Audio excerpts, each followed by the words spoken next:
Look at this. A single ember, dying in the darkness. It's almost gone. But from a spark like this, entire cities have been lit. We all know the name. Thomas Edison, the man who invented the light bulb, the Wizard of Menlo Park. His name is a synonym for genius. But what if I told you that the most important part of his story is not a moment of triumph? It's not the moment the first bulb glowed. The most powerful lesson from Edison's life happened in the middle of the night, in the heart of a terrifying, total disaster. This is a story not just about invention, but about the human spirit, and it starts with a fire. To understand the weight of that night, we have to go back. Picture a young man, not a mythical genius, but a fiercely determined human being. Thomas Edison was partially deaf, had almost no formal schooling, and his first thousands of attempts in life ended not in success, but in failure. He was fired from his first job as a telegraph operator. His early inventions barely made a ripple, but he had a belief, a mantra that would become his armor. I have not failed. I've just found 10,000 ways that won't work. He wasn't a prodigy, he was a perseverer. He built a laboratory in Menlo Park, New Jersey. It wasn't just a building, it was a factory for dreams. He called it an invention factory. And here, he and his team worked day and night. The air was thick with the smell of oil, metal, and ambition. This place was his life's work. It was his soul, made of brick and mortar. And inside these walls, he was racing. Racing against other brilliant minds to create a practical, long-lasting electric light. It was a gold rush for the future. For years, it was a cycle of hope and disappointment. He tested thousands of materials for the filament, the tiny thread inside the bulb that glows. Paper, cardboard, even hairs from a friend's beard. Nothing worked for more than a few minutes. The world was watching and many were laughing. They called him a fool. But then, a breakthrough. After thousands of attempts, his team discovered that a carbonized piece of bamboo could last for over 1,200 hours. The light bulb. He had done it. Menlo Park was no longer just a laboratory. It was a beacon of human achievement. It was the birthplace of the modern world. The future was being written there, right then. And that's when the unthinkable happened. December 9th, 1914. The scene is no longer Menlo Park, but his even larger, more advanced laboratory in West Orange, New Jersey. It was a massive complex, a city of innovation. Inside were the blueprints, the prototypes, the records, a decade of work, millions of dollars worth of research, all under one roof. On this frigid night, a fire started in the film testing room. It was a small mistake, probably. A chemical spill, a stray spark. It doesn't take much. The fire found its fuel and began to feast. It ate through wood, it drank the chemicals, and it grew. From a flicker to a flame, from a flame to a roar. A night watchman saw the horror first. He ran, his heart pounding, to find Edison. "Mr. Edison! Mr. Edison! The factory! It's on fire!" Now picture this. A 67-year-old man. His life's work, his legacy, everything he had built from nothing, is being consumed by an uncontrollable, raging inferno. The orange glow in the sky could be seen for miles. The heat was so intense, fire crews could only watch, helpless. The water from their hoses froze solid in the winter air. This was not a setback. This was the end. Edison's son Charles was there. He described the scene as the end of the world. He searched for his father in the chaotic crowd, his face streaked with soot and tears. He finally found him, standing calmly watching the blaze. And here is the moment that defines the lesson. His son expected to see a broken man. He expected despair, anger, collapse. But instead he saw something else. In the flickering, monstrous light of the fire, Edison's face was thoughtful. He turned to his son, and with a quiet, steady voice, he said, "Go get your mother and all her friends. They'll never see a fire like this again." In the face of total annihilation, he made a joke. He found a sliver of light in the absolute darkness. But it wasn't just a joke. It was a signal of a mind that refused to be defeated.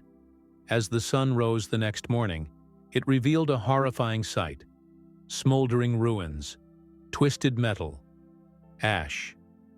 The West Orange laboratory was gone, completely destroyed. The loss was estimated at over $23 million in today's money, a staggering, unimaginable sum. Edison walked through the wreckage. He placed a hand on a charred beam, still warm from the fury of the night. He looked around, and then he spoke to the reporters who had gathered, expecting a statement of grief. He said, "There is great value in disaster. All our mistakes are burned up. Thank God. We can start anew." In the ashes of everything he had built, he did not see an end. He saw a clean slate. He saw a new beginning. The disaster was real. The loss was absolute. The pain must have been a physical ache in his chest, but his reaction was a choice. A conscious, powerful, unbelievable choice. He gathered his team that very day, and amidst the smoke and the ruins, he pointed to the sky and said, "We're going to rebuild. Bigger and better." The work started again that morning. But the story doesn't end with the decision to rebuild. The most incredible part, the part that truly tests this philosophy, was about to begin. Because the world was watching. And the biggest challenge of his life was still waiting. How do you come back from nothing? What do you do when the whole world expects you to fall? So the next time you face a setback, a failure that feels like a fire that has burned your dreams to the ground, remember Edison, standing in the glow of the embers. Remember his choice. The lesson isn't that he didn't feel the heat. The lesson is that he decided not to get burned. He decided to see the light, a single light in the darkness. This is where we left off. Edison, at 67 years old, watching his life's work burn to the ground, and choosing to see not an end, but a beginning. He had made the choice. The most important choice we can ever make when faced with disaster. The choice of perspective. But a choice is just a thought, a feeling. The world doesn't run on feelings, it runs on action. And the morning after the fire, a cold, hard reality set in. Imagine the scene the next day. The smoke still curling into the gray sky. The smell of wet ash and defeat. Reporters swarming not to talk about his inventions, but to report on his obituary. The world saw a tragedy. A great man brought low. And then, there was the money. The West Orange complex was not just a lab, it was a business. It employed hundreds of people. It had bills, payroll, debts. The fire had incinerated over $23 million in today's money. Edison was, on paper, ruined. This is the part of the story we often forget. The practical consequences. The crushing weight of real-world problems. His family was terrified. What would they do? How would they live? Edison called a meeting with all his employees and financiers. The air was thick with fear. These people had dedicated their lives to his vision, and now that vision was a pile of rubble. They expected him to announce the end, to close the doors forever. He stood before them, not as a broken old man, but as a leader. He looked them in the eye and he made them a promise. A crazy, unbelievable promise. He said, "We are rebuilding, starting today." And then he did something even more astonishing. He pledged his own personal money, everything he had left, to finance the rebuild. He wasn't asking them to take a risk he wasn't willing to take himself. He was all in. But why? Why would a man at the end of his career do this? Why not just retire? Take the insurance and fade away? because for Thomas Edison, the fire didn't destroy his greatest asset. His mind was still intact, and with that mind, he saw something nobody else could see. He saw opportunity. You see, the factory, while advanced, was old. The layout was inefficient. The machinery was outdated. The fire had, in his own words, burned up all our mistakes. It had done him a favor. It had forced him to innovate before he even built a single wall. So as the crews started clearing the wreckage, Edison wasn't just supervising. He was designing. He was reimagining. He was creating a new, more modern, more efficient invention factory than the one that had just been lost. This wasn't a rebuild. It was an upgrade. But a vision needs fuel, and that fuel is cash. And here is where the lesson gets deeper. The very next day, while the embers were still smoldering, Edison did something that seems like pure madness. He went to the one place where he could get a massive, immediate order, a place that needed his genius now more than ever. He went to the factories. You see, his light bulbs were in high demand. The world was switching to electric light. And with his main production facility gone, his customers were panicking. They needed bulbs, and they needed them yesterday. So Edison went to them, and he secured enormous orders. He took the advances, the cash payments, from these orders, and he used that money to fund the reconstruction. Think about the brilliance of that. The disaster itself became the engine for its own solution. He used the demand for his product to finance the rebuilding of the factory that would make that product. It was a perfect, self-sustaining loop of resilience. He turned his biggest liability into his greatest asset. The world watched in awe. Newspaper headlines, which days before had written his epitaph, now chronicled the phoenix of industry, rising from the ashes. The story was no longer about the fire. It was about the comeback. Within weeks, the skeleton of the new factory was standing. Within months, it was operational, and it was better than before. But the story, and the lesson, doesn't end with a new building. Because the fire forged something in Edison. It didn't break him, it focused him. In the years that followed the fire, a freed and re-energized Edison didn't just make more light bulbs. He plunged into new, wild territories. He improved the phonograph, giving the world recorded sound.